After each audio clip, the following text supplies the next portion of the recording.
Dear friends, welcome to the channel The Eastern Front. Today I will show you the last episode from the series Soldier's Memoir, which is based on the conversation of the writer Konstantin Simonov and the Soviet scouts who served during the Great Patriotic War. In that video you will learn about the relationship between the comrades, what they think about their commanders, and some more details about how they captured the enemy in the trenches. At the front, it often happened that the scouts and the soldiers received awards already in the hospitals, but also searched for their fellow soldiers, old comrades. Intelligence officer Ruben Papayan, who went through the several hospitals, told me not about how he went to intelligence and captured an enemy informant, but about how he himself was captured. I was an experienced scout in the regiment. People knew me, they wrote about me in the newspapers. I lost a lot of friends in one of the fights. Kurkevich, our intelligence chief, was killed. My friend Solovyov and many died in this battle. When rumors reached my military unit in which I served that I was alive and stay in such a hospital, no one believed it. It can't be, Ruben died. When the train was passing by Petrozavodsk, at the train station the scouts, my friend who survived the battle, asked the regiment commander, "Hold the train for half an hour. We will just make sure it's Ruben or not Ruben and come back." The regimental commander didn't believe it himself. "It can't be," he says. "I even signed the notice of Ruben's death." In general, the guys came to the hospital. So they persuaded the commander to hold the train? Yes, they persuaded the regiment commander to detain the train at the station. He allowed the scouts, "Go make sure and come back right away." They came. I don't know how they entered the hospital school. I was lying on the second floor. I woke up at 5-6 o'clock in the morning. It was already dawn. And when they found me, I was even surprised how they could find the ward in which I was lying. And there, in the middle of the corridor, the nurse on duty was sitting.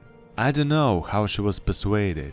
And they came in, woke me up, "Ruben, Ruben," and I think it's a dream, and I'm talking to them.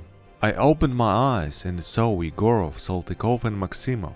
They were dressing me and there were wounded people lying in the ward. And they dressed me, who took off his hat, who took off his boots. They gave me their clothes. Apparently, they had planned it in advance. The scouts are savvy guys. Apparently, they came to the hospital with a purpose. All through, the regiment commander said, "Just make sure and come back. Otherwise, the echelon will move." He delayed the train, delayed it for half an hour.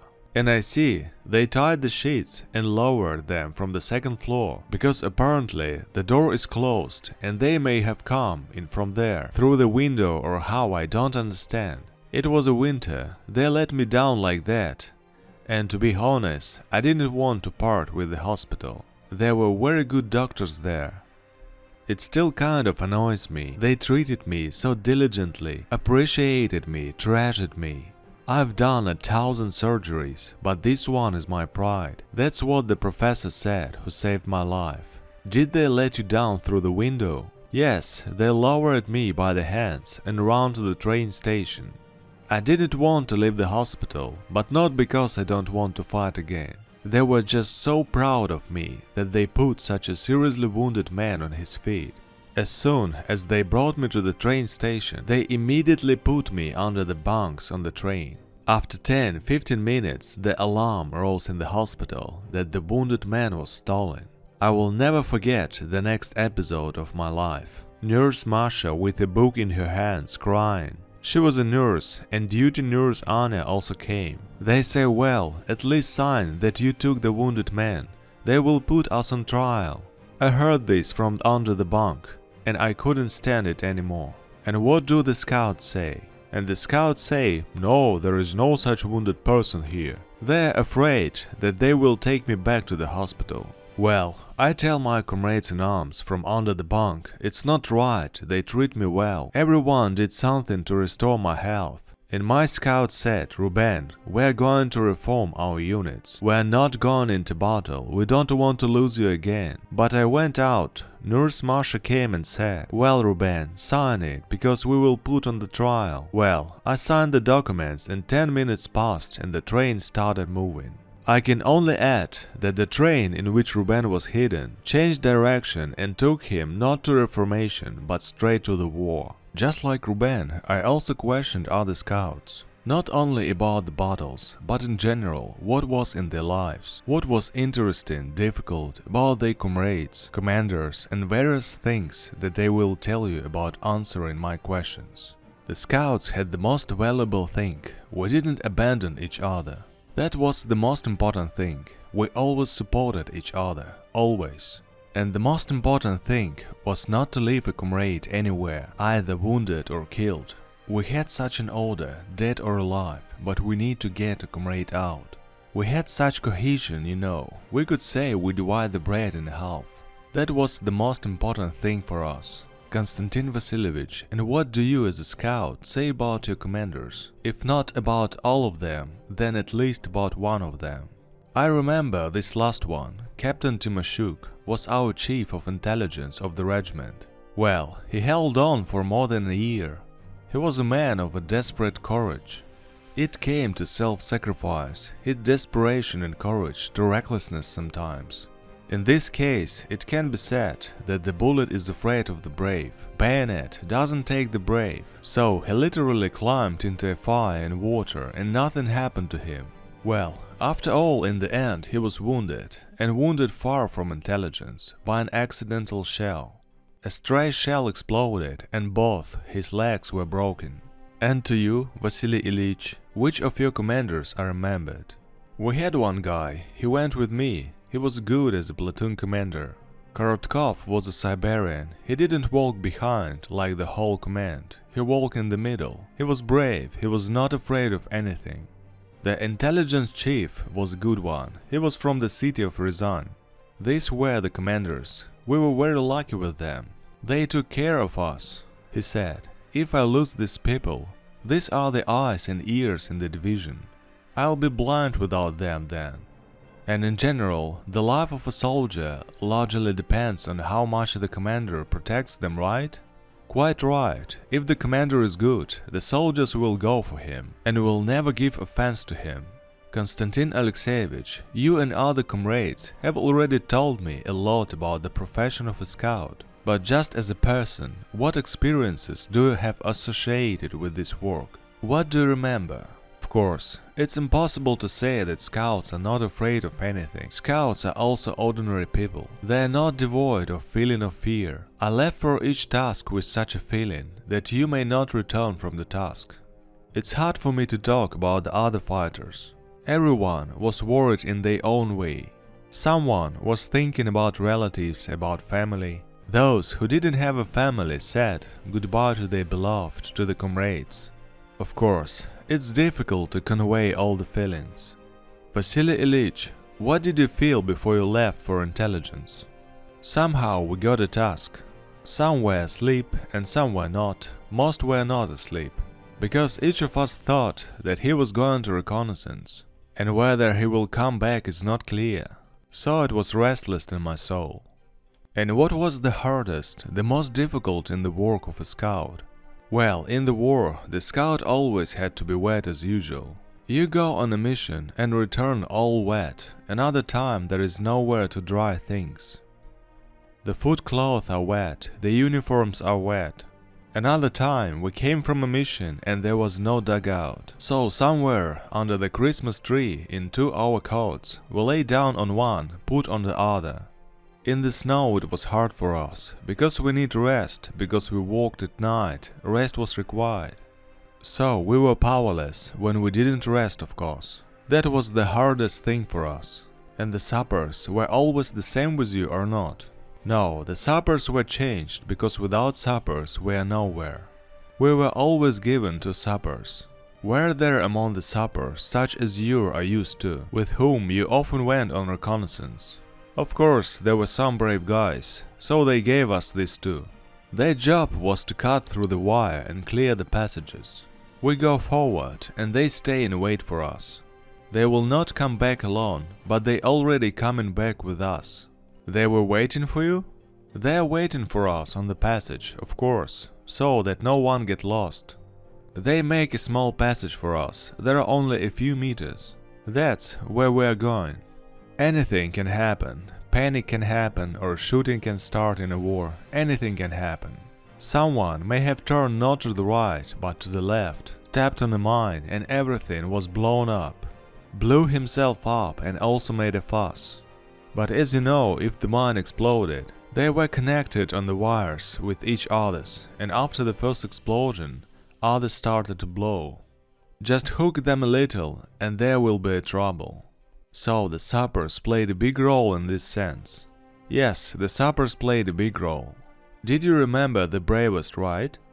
He only takes the good ones, and when he's a coward, where will you let him go ahead? You need to go ahead, cut the wire, and if he's trembling, such a fighter will definitely make a noise.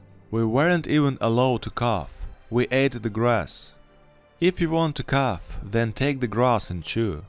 If you coughed, you were noticed, then you disrupted the task. And that's it, it's all your fault.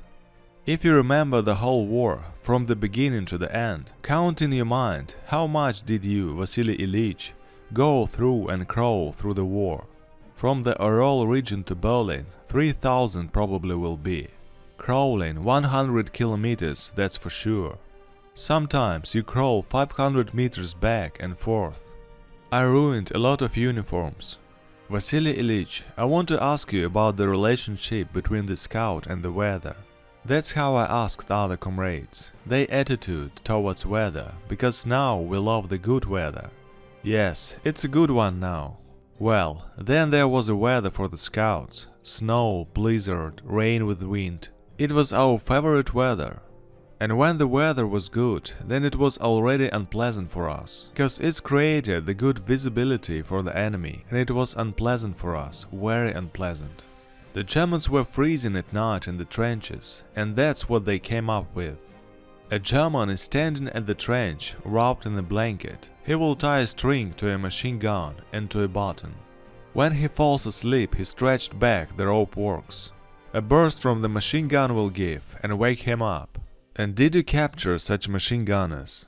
Yes, there were cases when we took him and his machine gun was tied. He was in a blanket in a straw bath shoes. I'm talking to you now, and I can see by your eyes that no matter how hard the work of a scout is for you, but it's still an interesting job. Interesting work, of course. Some Germans resisted, but most had no time to resist, because often they didn't expect, and when they come to their senses, they are already far away with us. You say you didn't gag your enemy, but others say they did. If a German started resisting, we hit his head with a grenade, and we went on. The desire to scream immediately disappears. Shutting your mouth is unnecessary. There is no time to mess with it. The main thing is to quickly pick him up and drag him behind the wire. And there you see if all our fighters have already managed to withdraw from the German trenches. If there is no one of us, then we don't need this German anymore. As I understood it, when we were advancing, the scouts were the first witnesses of the crime of fascists on our land. Intelligence went ahead, of course. When we jumped out into the village, we saw people and children killed, and old people on the gallows. They bullied and treated our civilians in an inhuman way. Old people were killed. When we came to Germany, we didn't kill the elderly. We didn't kill the children either. On the contrary, we saved them. And they were so cruel to us. Already kill soldier if you want to. But what does my father or mother or children have to do with it? All this spoke about how brutally they treated our people. Konstantin Vasilievich, you started fighting in Taman and ended up in the Elbe River, and the enemy was the same Germans all the time. How do you look at the Germans as an enemy? It was the strongest enemy in my opinion. At that time there was no stronger army than the German one. Firstly, it was a highly organized army in terms of discipline and armament. It was the strongest military machine of our time in the whole world. We were talking about the strength of the resistance of the Germans. How did it feel in your own experience? If we talk about my own experience and about the raid that I told about, 300 people went on the raid, and by the end of the 8th day there were 18 left, which in my opinion speaks for itself. On the Vistula, we started with 25 people in the platoon, and 9 people came to the Oder River. These figures also probably speak for themselves. Everything was taken in the bottles, of heavy bottles with a huge enemy resistance. Dear friends, that's all for today. It was Tim and the Eastern Front channel. If you like this video, please press the like button and write any comment. It really helps to promote the video and support the channel. Thank you so much and see you.